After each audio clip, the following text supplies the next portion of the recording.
안녕하세요. 오늘은 제가 암에 걸리게 된 이유에 대해서 한번 얘기를 해보겠습니다. 어, 제가 처음 암에 걸렸던 때는 42살 때였거든요. 한 5, 6년 전이죠.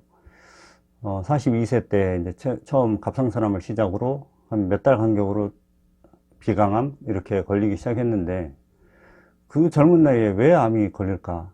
아마 이제 40대 이하의 젊은 암 환자분들은 그런 의문을 많이 가지실 거예요. 내가 왜 이 나이에 암에 걸릴 나이가 아닌데 걸릴까? 이렇게 이제 생각을 많이 하시잖아요.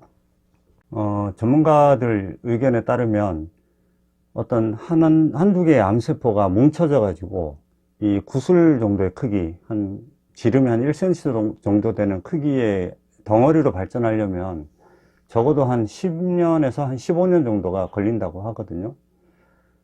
그러니까 이제 제가 42살에 그 암이 처음 발병이 됐으니까 그로부터 10년 전, 그리고 15년 전, 혹은 그 10년, 15년 그 사이에 5년간 무슨 일이 있었는지 돌아보면 대충 실마리가 잡힐 거라고 생각을 해요. 그래서 제가 이제 42살로부터 10년 전이면 32살 때고 15년 전이면 27살 때잖아요. 그때 얘기를 좀 해볼까 합니다.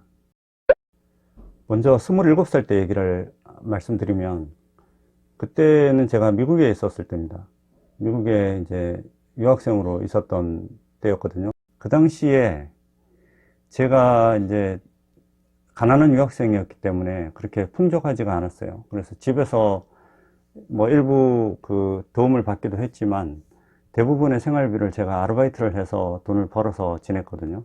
처음에는 그 학교 시설물 청소하는 거 알바를 했다가 그게 벌이가 신통찮아 가지고 나중에는 그거 한두 달 하다가 그냥 때려치우고, 나중에는 이제 오후 4시부터 밤 9시 반까지 그 한인이 운영하는 식당에서 서빙을 했었습니다. 서빙하고 배달을 했었는데, 그때 왜 이게 암의 원인인 주제에 이 얘기를 하냐면, 제가 첫 번째로 생각하는 암의 원인은 영양 부족이에요. 영양 부족. 그 당시에 제가 잘 먹지를 못했어요.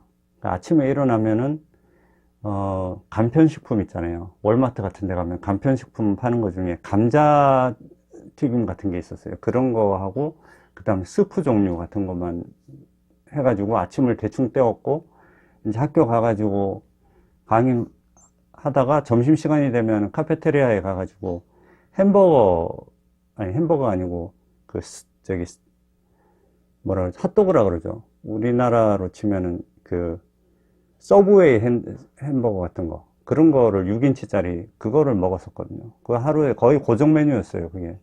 그래서 먹고. 그러고는 이제 굶는 거예요. 저녁을 굶고 4시에 그 식당에 출근해가지고, 이제 화교였거든요, 사장이.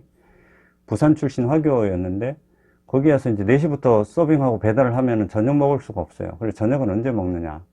다 끝나고 9시에 집에 갈 때 그 사장이 그 남는 그 새우볶음밥 이런 거를 스티로폼 도시락 같은 데 이렇게 싸줬었어요.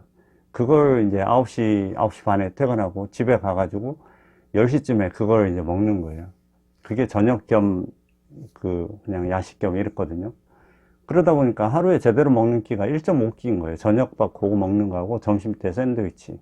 아침에 먹는 죽은 거의 뭐 스프는 그 영양 그게 안 되죠. 그러다 보니까 영양이 되게 부족했고, 제가 그때 어느 정도로 심각했냐면은 1년 마치고 이제 귀국을 해가지고 한 일주일 지난 시점이었나요? 바나나를 먹었는데, 바나나를 이게 부드럽잖아요. 바나나를 깨물었는데 그 먹고 나서 잇몸에 출혈이 있을 정도로 영양 상태가 안 좋았어요. 그래서 1년간 물론 공부한다고 해가지고 그때 그 경험으로 삼성이라는 큰 기업에 들어갈 수 있었지만 건강을 잃지 않았나. 그래서 제 생각에는 영양 부족으로 그때 암세포의 씨앗이 태동됐다고 생각을 하고, 두 번째로 이제 10년 전 32살 때, 그때는 제가 이제 삼성 서울병원에 입사해가지고 처음에 수술방에서 한 2년 정도 있으면서 흉부외과하고 이식외과 이런 데에서 장기 이식 수술에 참여하고 해서 2년을 있었거든요. 그러다가 32살 되는 시점에 어디로 갔냐면은 소화기 센터 내시경실로 갔습니다. 거기 내시경실에 보면은 역행성 최담도 조형실이라고 있거든요. ERCP라고 하는 담도나 담낭에 돌이 있거나 막히거나 뭐 암이 있거나 할 때 내시경으로 검사하는 게 있어요.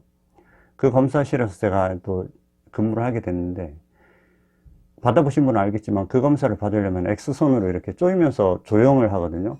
실시간으로 조형을 하면서 그 담도나 담낭을 보기 때문에 반드시 납가운을 입습니다. 납가운하고 납카라하고 납으로 된 고글.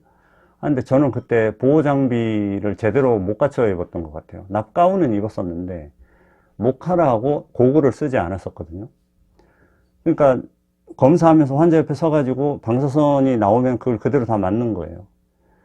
그래서 그게 제가 생각하는 두 번째 요인, 직업적 혹은 환경적 요인인데, 그 방사선 노출에 의해서 모카라를 안 해서 갑상선암, 고글을 안 해서 안구 뒤에 있는 위치에서 비강암이 발생했을 거라고 저는 믿고 있습니다.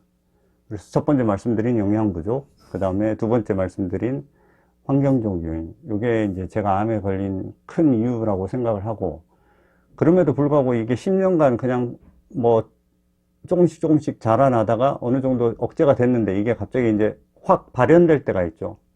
그게 42살 때 일인데, 마지막으로 생각하는 세 번째 이유는 스트레스입니다. 42살 때 어떤 일이 있었냐면, 제가 삼성서울병원에서 퇴직을 하고 지금 근무하는 병원으로 이제 오게 됐어요. 그때 이제 이직과 다시 재취직을 하는 그 과정이 되게 스트레스가 심했고, 그 다음에 어느 정도 이제 10년 넘게 근무한 환경에서 벗어나서 새로운 직장에 적응하고 새로운 사람들을 만나고 새로운 업무에 적응하는 이 과정이 되게 스트레스가 심했던 것 같아요. 그래서 이 씨앗 상태로 잠자고 있던 암세포가 스트레스에 의해서 커지지 않았나. 그게 이제 제 생각이거든요. 여기에 뭐 굳이 하나 더 더하자면 운동 부족도 있었겠죠. 그래서 이렇게 세 가지, 영양 부족, 환경적 요인, 스트레스.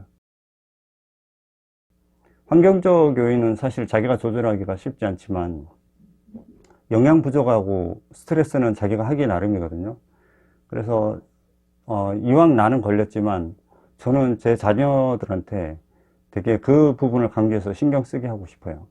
왜냐면은 영양 부족과 스트레스에 잘 견디지 못하는 신체잖아요, 제가. 그러면 저의 유전 형질을 자녀들도 받았을 테니, 자녀들이 영양 부족에 빠지지 않게, 자녀들이 어떤 공부나 어떤 대인관계에서 스트레스를 받지 않게, 그런 부분을 자기 스스로 조율하는 법이나 관리하는 법을 가르치려고 합니다. 그래서 여러분들도 암 환자시면 그 유전적인 소인이 큰 암 있잖아요. 유방암이나 뭐 어떤 폐암이나 이렇게 유전적인 성향이 있는 암은 당연하고, 그렇지 않은 암이라 하더라도 어떤 영양 부족이나 스트레스 같은 특정 환경에 약한 부분이 있을 수 있으니까, 그런 부분을 자녀분들한테 이제 어려서부터 교육적인 부분으로 가르쳐 주시면 똑같은 역사가 반복되는 그런 일은 없지 않을까 생각합니다.